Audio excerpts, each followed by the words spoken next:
Hey yo, football fans, it's another great year. Fantasy football fiends, grab your beer.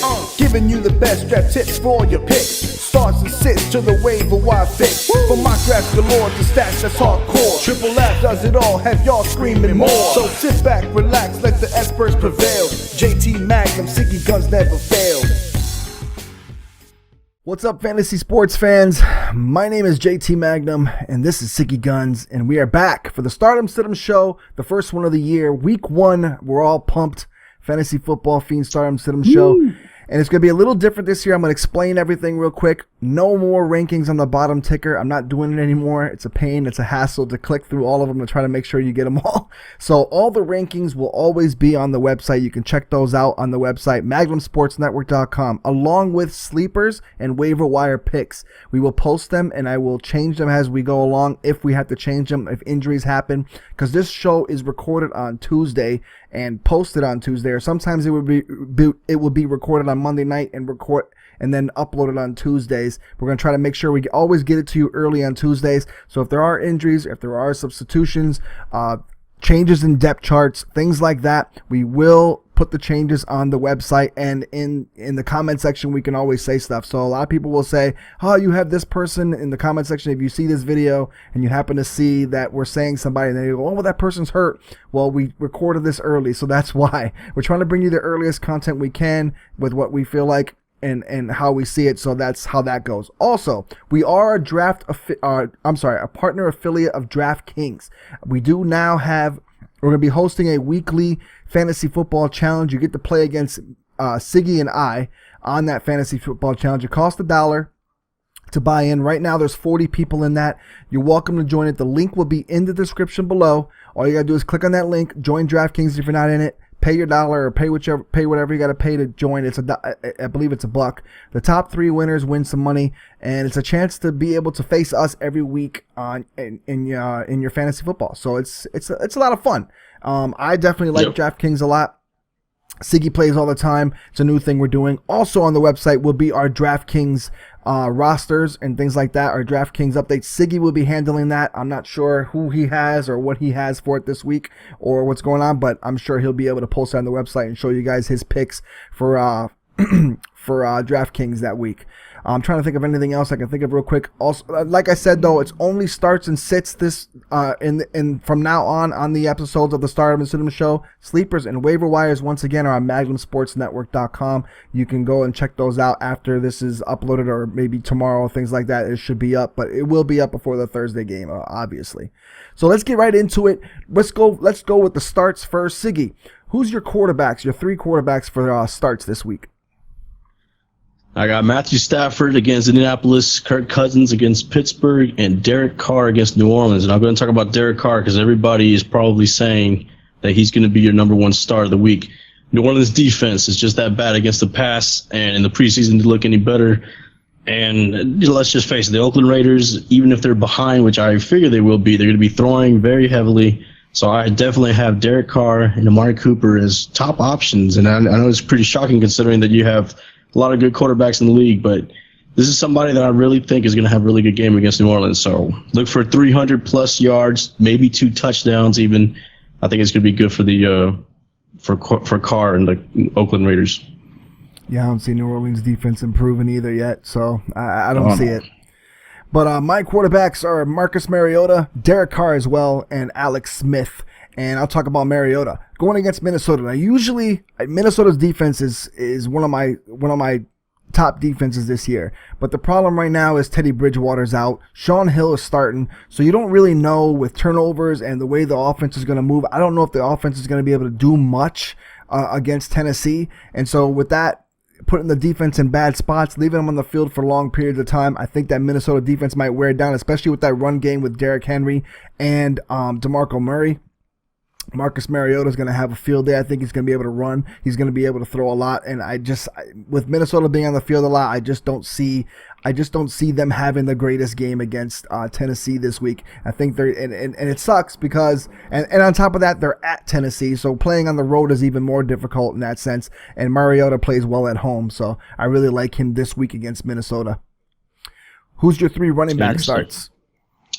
I got Rashad Jennings against Dallas, Amir Abdullah against Indianapolis, and Ryan Matthews against Cleveland.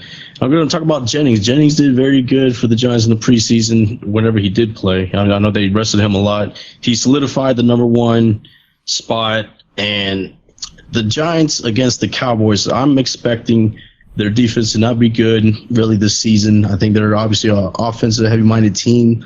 But with Dak Prescott in there and not really knowing, if he's going to translate that to the season, what he did in the preseason, I think the Giants' offense is rolling right now. At least they look really good on paper. And I think Jennings, though, is going to be the surprise against the Cowboys because if they're up early, they're going to be running the ball late.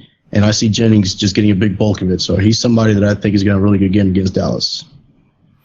Cool. My 3 running backs are Ryan Matthews, Carlos Hyde, and Mark Ingram. And we'll talk about Ryan Matthews. I really like him against Cleveland this week because, one, Carson Wentz was named the starter for the Eagles. And if you got a rookie quarterback, they're going to run the ball. And there's going to be a lot of dump offs. And Matthews is going to be the recipient of those dump offs, along with probably Darren Sproles. But Matthews is the starter, so I see him getting a lot of pass catches this week and a lot of the bulk of the load. Hopefully he can take it. Hopefully he doesn't, because he is injury prone, but this is a good start for this week, especially going against that Cleveland defense who gave up a lot of yards rushing last year on the ground. They were I think they were almost dead to last against the run last year. So I really like Ryan Matthews. And I want to say real quick before we get into the wide receivers, when we say these are stardoms, we know that these aren't the superstars. Like we always got to, tell everybody that, we don't pick the Antonio Browns.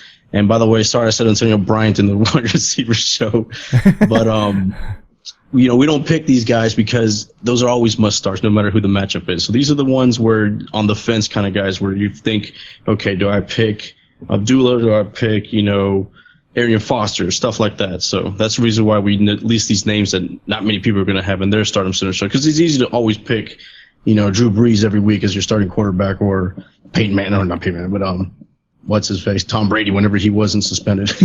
But anyways, Aaron Rodgers, all them, the big names, they're always going to be stardoms. But there are some that we're going to sit, obviously, and those are the ones we'll cover. But we don't pick the obvious picks. Yeah, we don't like to do that. We like to plus if you have a bad matchup, let's say you have a top receiver going against Richard Sherman this week, and he's going to get shut down. You're on the fence about other receivers, whether to sit that guy and other receivers. That's what we're here for. We're here to talk about those guys that you're on the fence about because that it's so easy to just say Antonio Brown start, start Tom Brady and start those guys. It's so easy to just say that, and it always baffles me when I see that on big time sports networks where they talk about those guys, and it's like, of course you're starting them. Now it's hard to put them on the sit list, which is one thing that we're bold enough to do a lot of the times, and we've been right a lot of occasions for those situations, and we've been wrong.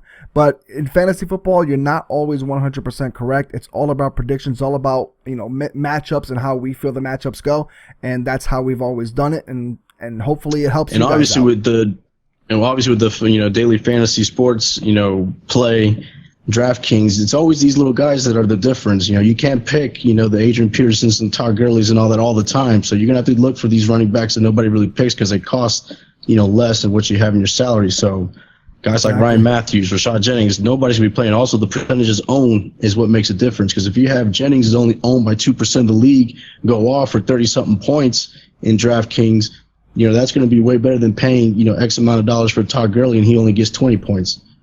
Exactly. So who's your wide receiver starts? Amari Cooper, Sammy Watkins, and Tyler Lockett. I'm going to talk about Watkins against Baltimore. Baltimore is very good against the run, their defense, but their pass defense is very suspect. I expect Tyrod Taylor to do very well in the air just because McCoy, I'm just not sold on McCoy. I think he's going to be a bust. I really do this year. And he wasn't even that good last year, honestly. So I think Watkins, healthy. Tyrod Taylor, I think, is the one that's going to be running the ball the most if they are going to run. But obviously he has a good enough arm to get it down the field with Watkins, and I think Watkins is going to burn that Baltimore defense. Yeah, I like Watkins. I have Watkins. He's on my list as well. Watkins, Doug Baldwin, and Michael Floyd, and I'll talk about Floyd. Floyd this week against New England, I just see him as a potential threat because New England does have a really good defense this year. It seems like they're so improved. It seems like every year they're improved, but they do not have corners or 3 or 4 corners deep like to be able to hang with the Arizona Cardinals offense. They're going to be keying on John Brown and Larry Fitzgerald. And that leaves Michael Floyd, who's in a contract year. Like I said before in the other show, he's in a contract year. He's going to be flying around the field, and he's not hurt this year. He's ready, and I just think he's going to make a big difference in that game against New England. Who's your tight end starts? Very stacked team on paper. Oh, yeah. Tight end, I got Jordan Reed, Kobe Fleener, and Clive Walford against New Orleans. I'm going to talk about Reed. I think Kirk Cousins is, like I said, I'm high on him this year. I think Washington's going to be throwing the ball a lot. And against Pittsburgh, normally I would say, the steel curtain defense, Pittsburgh. But usually these games end up in shootouts, especially when you have two teams that are, quarterback heavy, offensive minded, play calling. So I think Kirk Cousins might be in for a shot because I got a feeling that Antonio Brown and Roethlisberger go off. And obviously Washington's going to be playing behind, in my opinion, and they're going to keep pace. And this is a game where I could see it easily being 40s and 30s for both teams point-wise. So somebody's going to be getting all them catches, and Jordan Reed, like I said, is going to be the end zone threat. So Reed, I think he's got a very good game against Pittsburgh.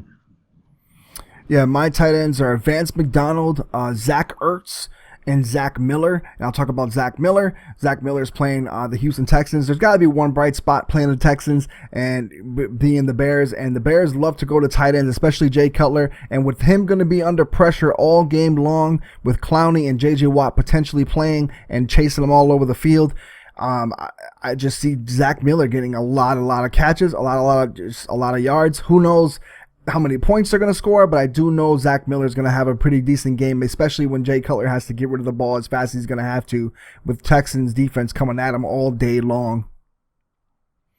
So who's your starts for defense? I got Seattle, Arizona, and Philadelphia against Cleveland. And my defense I'm going to talk about is Philadelphia. Cleveland looks so horrible, their starting unit, their offensive line in preseason, that I think you should play every defense against Cleveland this year because there's a potential for a lot of points in sacks, picks, fumbles. That line is just atrocious. And this is just based on what I've seen in preseason so far from them. And that was their starting line.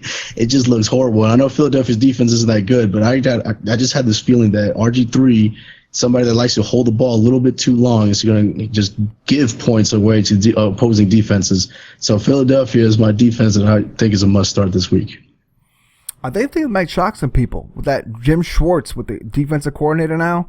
That guy had Buffalo rolling when he was in Buffalo, and they haven't been the same since he left. So he's a good defensive coordinator, not a good coach, but definitely a good defensive coordinator. My defenses are Green Bay, Arizona, and Kansas City, and I'll talk about Arizona playing New England without Tom Brady. That's the main. I mean, that's right there is. And yes, Arizona's like a bigger defense, but it's a must start with when if had Tom Brady been playing this game, I would have said sit him. But since Jimmy Garoppolo's in and New England's pretty much, down some running backs, they have LeGarrette Blount still, but no way in heck I feel they're going to be able to beat Arizona, and Arizona's going to be all over them, blitzing Garoppolo like crazy because that's what they do. They live off the blitz. Yeah. That's all they do. They live off that blitz and love it. They're going to dare him to throw. They're gonna beg him to throw, basically. Yep. So let's move on to the sits. The sits this week. I'll start off with the quarterbacks. My sits of the week are Cam Newton, Andy Dalton, and Phillip Rivers. And once again, this is what I'm talking about when we talk about the big names. Cam Newton's a sit. A lot of people are going to be scared to sit him, but against that Denver defense, you saw him in the Super Bowl. Had a hard time with it. It might have changed a little bit, losing a couple starters here and there, but that Denver defense is still just as good. The secondary is still just as good, and I think he's going to have a hard time, especially in that mile high air, being able to play the Broncos. It's just going to be tough for him all day long. He's not going to be able to. He's going to be running for his life first of all from Von Miller, DeMarcus Ware, and on top of that, they have another. I'm trying to think of who the other guy is that they have that can pretty much chase the quarterback all day long. They just plug in players all day long to be able to chase the quarterback, and I think Cam Newton's going to be running for his life all day long. I think Benjamin's going to be the X factor, though, to get him over that hump. I don't think it's going to be like a Super Bowl. I definitely don't. I think I think it's going to be a low-scoring game, but I think it's going to be one of those Carolina win kind of games where they win 9-3, something like that. Because on the opposite side, Denver has no offense this year. At least on paper, doesn't look like they're much, especially since they're lacking a quarterback. But we'll see. I definitely think, though, it's safe to sit him. My 3 quarterbacks is Phillip Rivers, Andy Dalton, and Ryan Tannehill. I'll talk about Dalton against the Jets. Now, normally I would say that, obviously the Bengals offense is what they're known for at this point. Cincinnati's defense used to be pretty good the last couple of years, but I don't think they're going to be as good this year.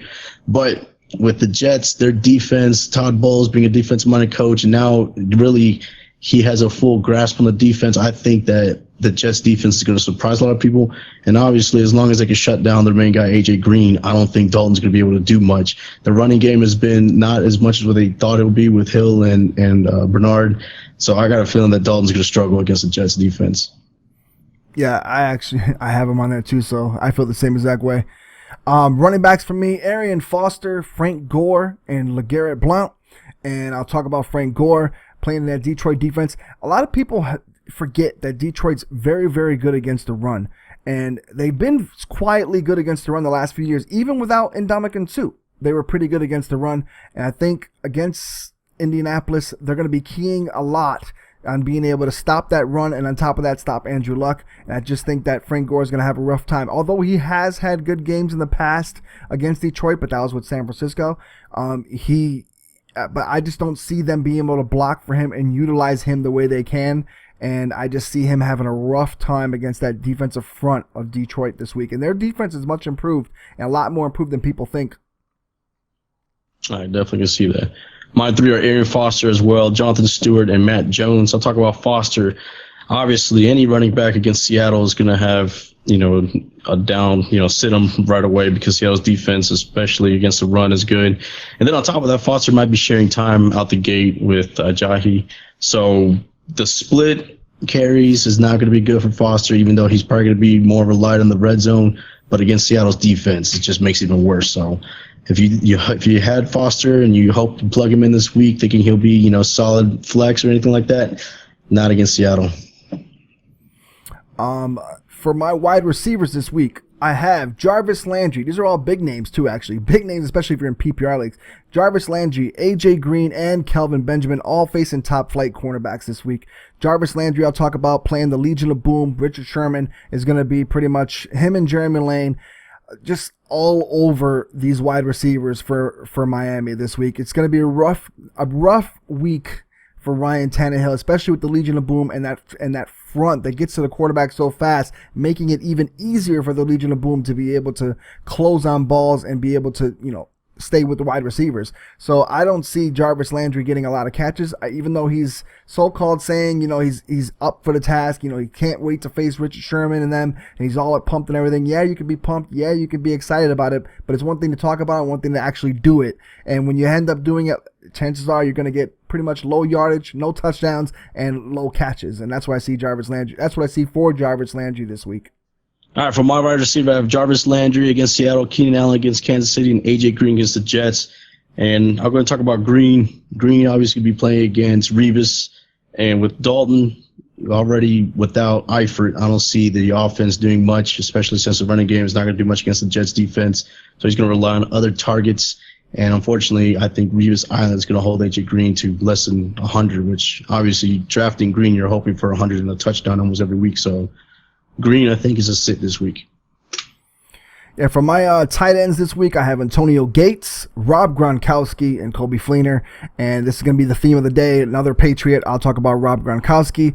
Jimmy Garoppolo is going to have a hard time getting the ball to him. It isn't as easy as it is when Tom Brady and Rob Gronkowski are playing together. They had that rapport. And against that Arizona blitzing defense, and they're going to be keying all over him. Honey Badger is going to be all over Gronkowski, even though there's a big height disadvantage. Tyrann Mathieu just plays tough. He's a good safety. That's why he's one of the NFL best at safety, and he's just one of those guys that's going to be lurking there. So if Garoppolo even thinks about throwing a Gronkowski off of a blitz, usually Tyrann Mathieu, or Honey Badger, I should just call him, closes quick. So I'm interested to see the matchup. But I don't think Gronkowski's going to get a lot of yards or pretty much any touchdowns this week at all against that. I think it's going to be a blowout, actually. I think Arizona's going to blow them out, but that's just my opinion. Without Brady, I just don't see New England beating that team. No. Yeah, I don't either. Especially not the Cardinals. On paper, that offense is just stacked. All right, my tight ends, I have Antonio Gates, Gronkowski as well, and Kyle Rudolph against Tennessee. I'm going to talk about Rudolph.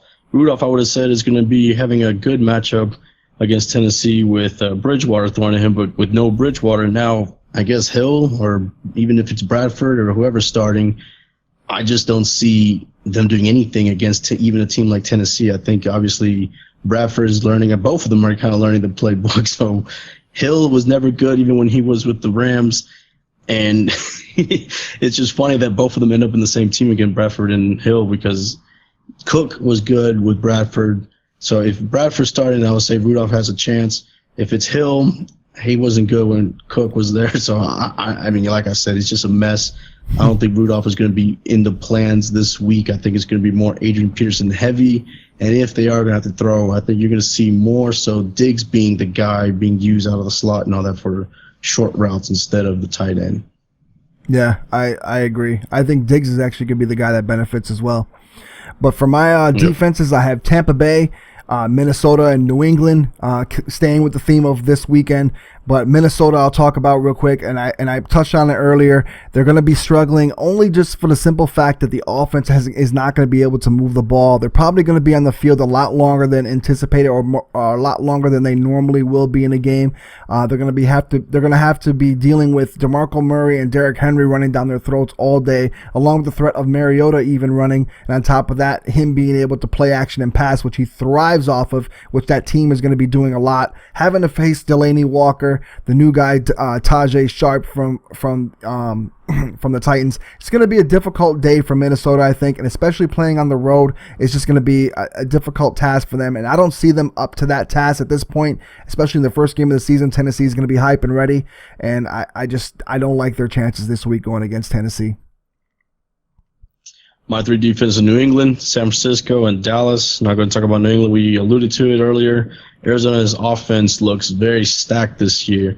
And then you add that on top of the fact that Tom Brady's not, driving this New England Patriots offense, which means, again, kind of like how you said with Minnesota, a struggle for the offense means the defense is going to be playing more. And they're going to get tired quick. I do have hopes for New England's defense this year. I think it's much improved. But against Arizona Cardinals offense, do not think about starting them against them. All right, that does it for the first Stardom Sit-'em show, the Week 1 version. Leave your comments and suggestions or anything in the comment section, please. If you have any questions to ask us, just make sure you just add us. You can follow us on Twitter as well, at JTMagnum_816 and at SiggyV. Ask us questions on there. Ask us questions on here on the comment section. You can also ask us questions via Facebook on the website. Like I said, the rankings and the sleepers along with the waivers, everything will be up on the website. Everything gets adjusted on there. Everything gets posted on there. DraftKings rosters will be posted on there as well. And also, don't forget to join our DraftKings challenge if you want. You can face us for $1. All you got to do is pay $1. Join our league, compete against us and all the other subscribers, and along with anybody else who joins. It's a public league, so anybody can join. Right now it's up to 40 people. If it does get full and you want to join, just mention it or whatever. I can probably make another league and you can join, and I can put that link in the description. So pay attention to the links in the description. If there happens to be one or two, click on the links and figure out which one to join. Join it, pay the $1, and face us and try to win some money each week against us, or try to, see what you can do against us. All right. So stay tuned for next week. We will be up next on next Tuesday. Same time pretty much. I'll be able to, hopefully, internet and computer problems withholding or whatever, we'll be up next week on Tuesday. All right. So for fantasy football teams, fantasy football fiends, JT Magnum, Siggy Guns, we out. Peace, y'all.